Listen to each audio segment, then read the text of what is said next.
நம சிவாய.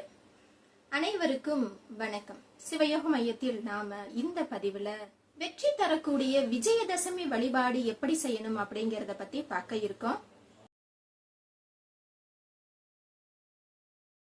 அன்னை ஆதிபராசக்தி 9 நாட்கள் நவராத்திரியான 9 நாட்களும் மகிஷாசுரன் என்ற அரக்கனுடன் போரிட்டு 10வது நாளான விஜயதசமி அன்றே வெற்றி கொண்டார்.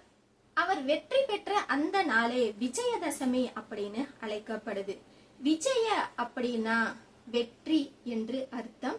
தசமி என்றால் 10 அப்படின்னு அர்த்தம். 10வது நாள் வெற்றி பெற்ற தினமே விஜயதசமி அப்படின்னு அழைக்கப்படுது. நவராத்திரி 9 நாட்களும் நம்ம வழிபாடு செய்யறதுனால முப்பெரும் தேவியரின் அருள் நமக்கு கிடைக்கும். ஒருவேளை உங்களால 9 நாட்கள் நவராத்திரியில 9 நாட்களும் உங்களால வழிபட முடியலைன்னா கூட 10வது நாளான விஜயதசமி அன்று நீங்க வழிபாடு செய்யறதுனால உங்களுக்கு அம்மனின் அருளும் ஆசியும் அனைத்தும் உங்களுக்கு நீங்க வேண்டிய அனைத்தும் உங்களுக்கு அன்று கிடைக்கும். விஜயதசமி அன்று தொடங்கக்கூடிய காரியங்கள் அனைத்துமே வெற்றியை தரும். அதனால நிறைய பேரு தங்களுடைய குழந்தைகளை அன்று பள்ளியில சேர்ப்பாங்க. இச்சா சக்தி, கிரியா சக்தி, ஞான சக்தி அப்படின்னு 3 சக்திகளாக இருந்த அம்மன் ஒரே சக்தியாக மாறி, அதாவது மகா சக்தியாக மாறி மகிஷாசுரனை அழித்த நாளே இந்த விஜயதசமி.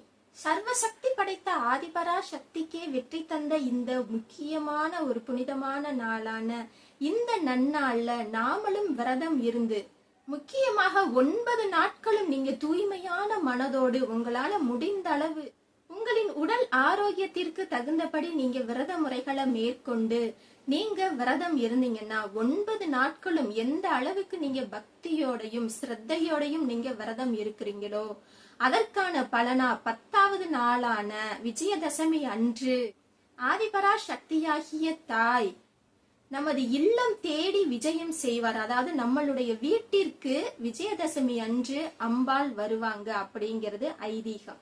நம்மளுடைய இல்லத்திற்கு அம்பாள் விஜயம் செய்கின்ற நாளைதான் விஜயதசமி அப்படின்னு குறிப்பிடுறோம். 9 நாட்களும் விரதம் இருந்து 10வது நாள் நீங்க முறைப்படி விரதத்தை பூர்த்தி செய்யும் பொழுது இறைவனுடைய அருளும் ஆசியும் அம்பாளே உங்களுக்கு நேர்ல வந்து அன்று அருளும் ஆசியும் வழங்குவார். ஒருவேளை 9 நாட்கள் நவராத்திரி நாட்கள்ல உங்களால விரதம் மேற்கொள்ள முடியலைன்னா கூட 10வது நாளான விஜயதசமி அன்று மட்டும் நீங்கள் விரதம் இருந்தீங்கன்னா கூட அதன் பலன் உங்களுக்கும் உங்கள் குடும்பத்திற்கும் கிடைக்கும்.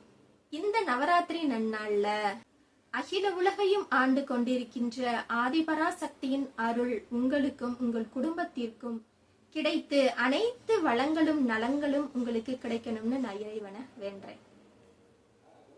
நம சிவாய.